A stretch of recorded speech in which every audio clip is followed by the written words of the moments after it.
Good morning and welcome back to my channel, Don't Mind Me. I'm Diana and today I want to read a story which is hopefully going to be funny and happy. And the reason I chose this story, which is called The Lost Looking Glass of Peter Pan by Murray Burns, is because, like I said in last week's video, it's getting to that time of year where it's expensive. It's not a happy time for many people, especially those that live on their own, have no family. Their life and their daily routine is hard, and we need to show our love, our respect, and help them when they need it. And even if they're too proud to ask for it, we just need to be there to let them know that they are loved, that we are there for them if they need us. Now, as I say, this story is hopefully going to be a happy one. It is a Christmas story. So, as I say, with fingers crossed, you will like it. And I'm just getting everything up and running. As I say, this story is called The Lost Looking Glass of Peter Pan by Murray Burns. Okay. Strange forces were at work. The lodestone of the human mind is more mysterious and just as powerful as the irresistible attraction the little needle on your compass has for the land far to the north. Henry had walked this way 1,000 times, but today he was swept through the front door of Trudy's Treasures as if he were on autopilot. No thought, just feet slowly shuffling their way along the worn wooden floor through a menagerie of peculiar objects perceived by someone to have outlived their usefulness, and now, perhaps, destined for renewed purpose in the lives of others. Can I help you? Who? Me? Trudy's first customer of the day seemed confused.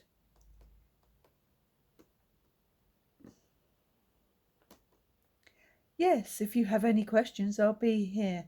I'm always here. Questions?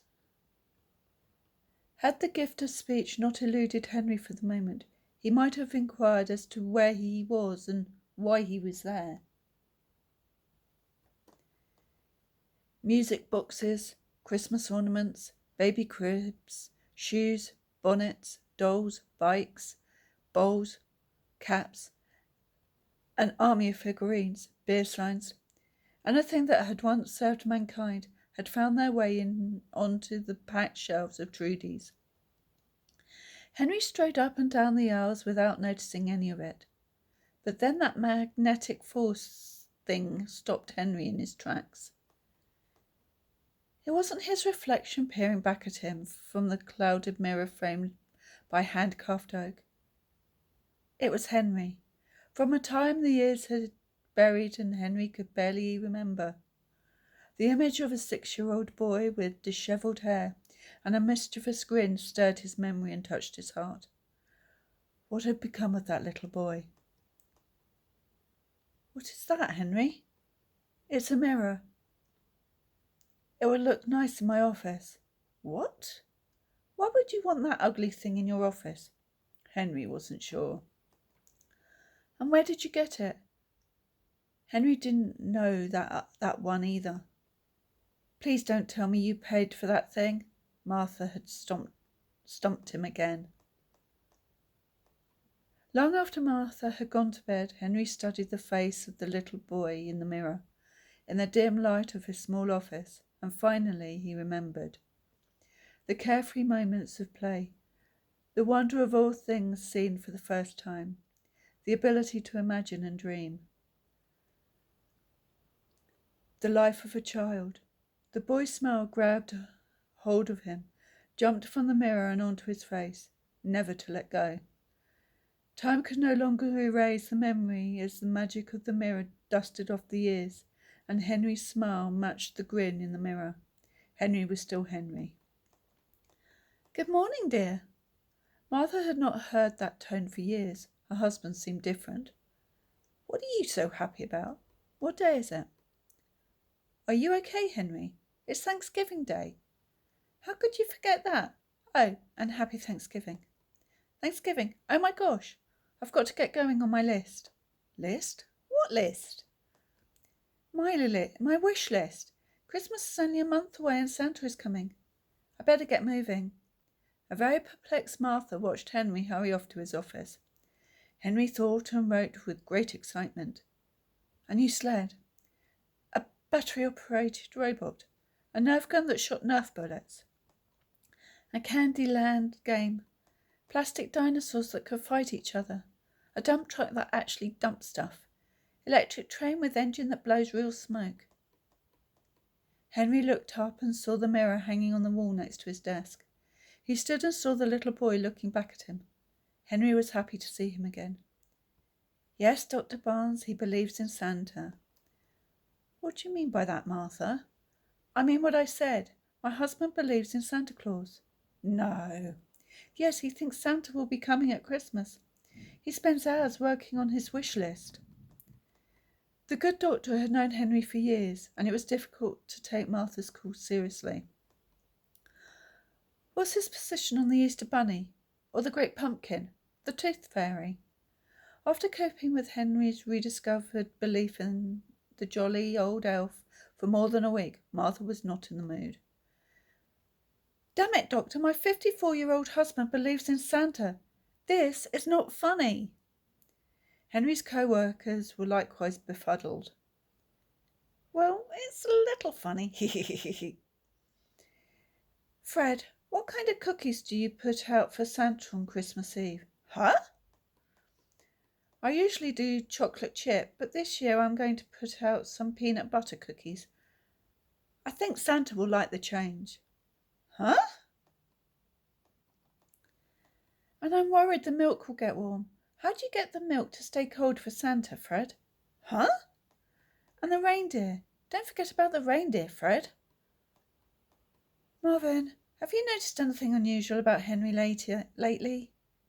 "Well, at his annual review last week, he asked me if he had been naughty or nice.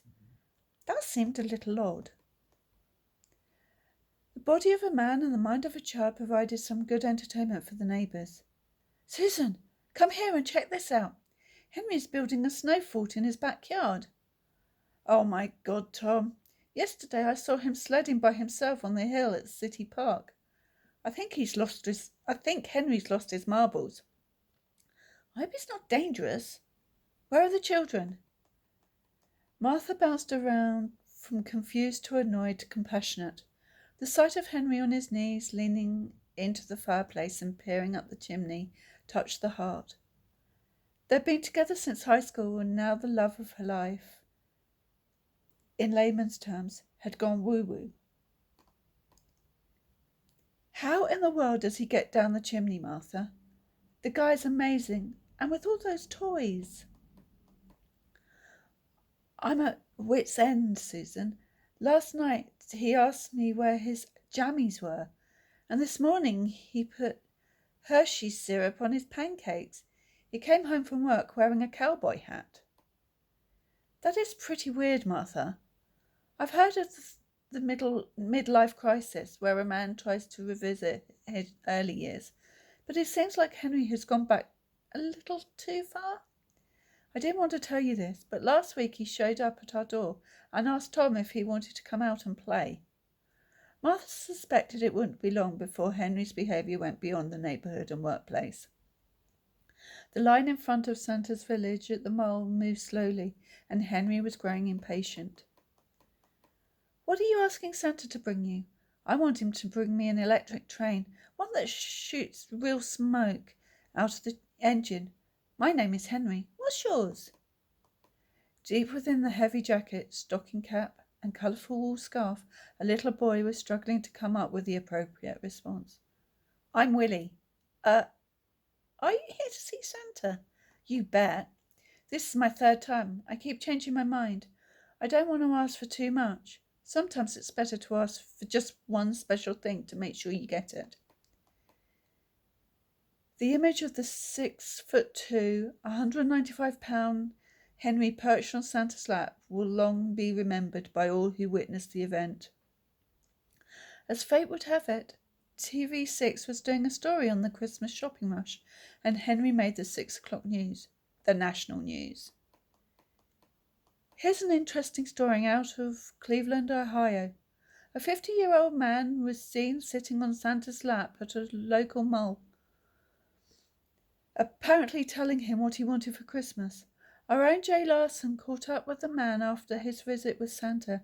Jay, what's the story here? Some kind of a joke? Or did the guy lose a bet? America wants to know. Well, Brett, let's first give our viewers a chance to get the little ones out of the room. Some things are best unsaid in the presence of small children. Good point, Jay. And with that warning, what's the story here? Apparently, someone's parents didn't tell him about the real deal with Santa. I think we may have the first recorded case of a grown man who still believes in Santa. Here's a clip of my earlier conversation with 54-year-old Mr. Henry Farkle. At this point, Martha closed her eyes and covered her ears. Henry beamed with pride, and a gleeful Tom pulled his chair closer to the TV. So, Mr. Farkle, how was your visit with Santa? Awesome. Santa is the best person in the whole world. He's going to bring me an electric train. I love him. That's great. With an engine that blows real smoke.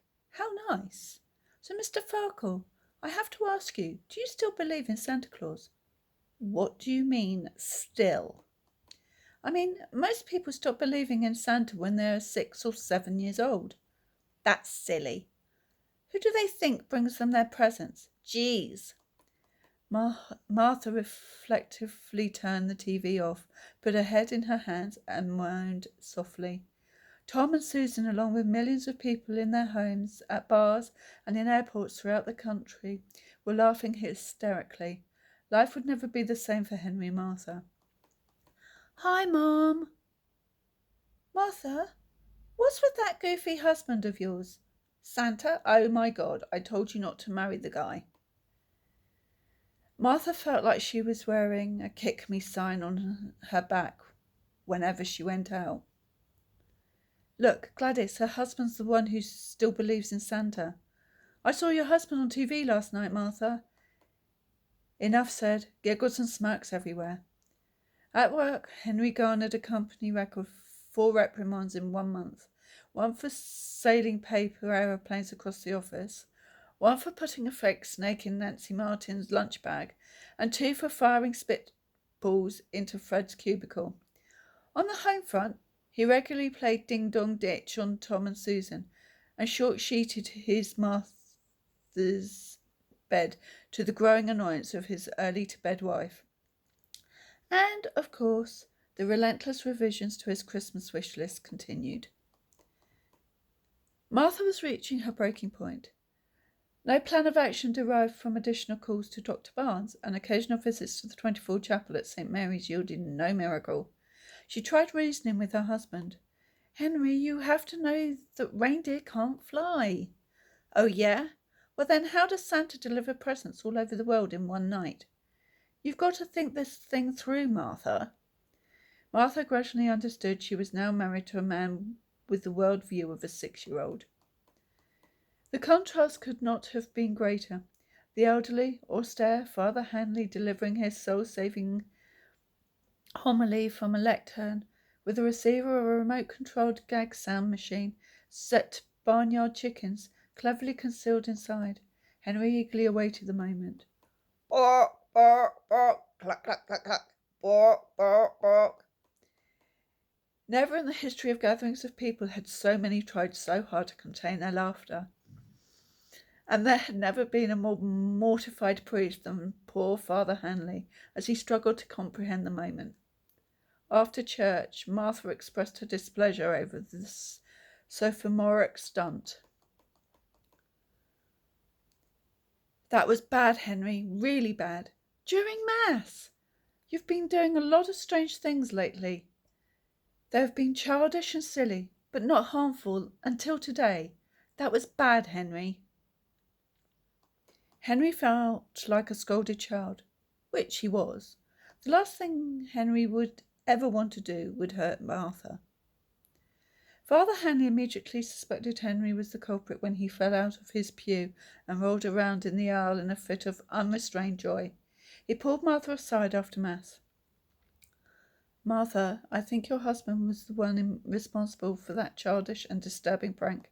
Really? What makes you think that, Father? Martha, I'll talk to him. Martha, a few nights ago, just after dark, I heard laughter coming from the playground. I looked out my window and saw Henry coming down the big slide. Then he went to the swings. 1 Corinthians 13:11. Martha, when I was a child, I spoke as a child. I understood as a child. I thought as a child, but when I became a man, I put aside the things of a child. Please remind Henry that he is now a man. I'll do that. Sorry, Father.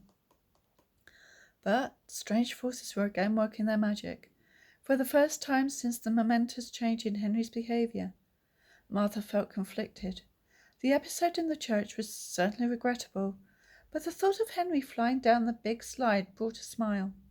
And the swings. On their first date, she and Henry went to the town park and talked for hours while sitting on 2 swings. That was so long ago, but Martha remembered. The guy was acting like a complete nut job, but it suddenly occurred to her that Henry seemed happy as he had never been. That night, Martha observed Henry once again planted in front of the mirror. The smile was there, and he seemed peaceful, content, and happy. Henry returned to the kitchen table where he had been drawing stickmen attacking a castle as Martha reflected on the events of the past few weeks. Santa, all the strange behaviour, bringing home the mirror, constantly looking in the mirror. The mirror. The mirror. It was drawing her in. She walked into Henry's office and looked at herself in the mirror. It was her, but not her. The years had peeled away, and Martha saw a little girl in a red jumper, light brown hair with a yellow ribbon, and a smile she had a hard time remembering. It was the smile of those carefree, fun years of a child. She had seen that smile recently on Henry. Martha stared at the little girl in the mirror until she could no longer keep her eyes open. When Henry came home from work the next day, Martha greeted him with a smile. Yes, that kind of smile. Henry, I made some sandwiches, and I thought we could go over to St. Mary's for a little picnic. Then maybe we could go down the big slide and sit on the swings and talk for a while. We haven't done anything like that for a long time. Henry, what do you say? You're on. And when we get home it will be dark, so we could pull a little ding-dong ditch on Tom and Susan. Hell, why stop there, Henry? Let's hit the whole neighbourhood. Henry smiled as he put his arm around Martha. He had just gotten his Christmas present early, the last thing he had asked for from Santa. That is the end of the story. I hope you liked it. It brought a smile to my face, so I hope it will do the same for you. And I wish there were things out there sometimes that you could look into apart from your mind and reminisce about your childhood and the happy times, the sad times, of course, but the times where you were lucky to receive what you did, you were grateful for what you received, but you gave more joy at seeing the look on your family's faces when they received the presents that you gave them, the love behind the gifts, the sentiments, and the fact that as we grow older, the memories still linger, the happiness still lingers, the sadness still lingers. But we are who we are because of what we were taught when we were kids, by our parents, by our loved ones, by neighbours, friends. And as we grow up, we learn continuously every day, every second, every minute, every hour of every day. And we learn, hopefully, to love, respect, and remember the good times and the times where we need to show our love and respect, gratitude in any way that we possibly can. And this is why I started this channel. I love bringing hope and peace and love to others. And I hope that if you like my stories, my videos, even though they're all over the place and all different, I hope you like and subscribe. It's free, and press the notification bell and it will let you know when I next post. If there is anything that you would like me to do a video on, please leave a comment below, and I will definitely do a video on it and research whatever it is you want me to talk about. And until next week, where I will read another Christmas story as we're coming into December. Stay safe, stay positive as much as you can, and always remember to watch out for others around you. Show them love, respect, kindness, especially lonely neighbours. And as I say, until next week, bye.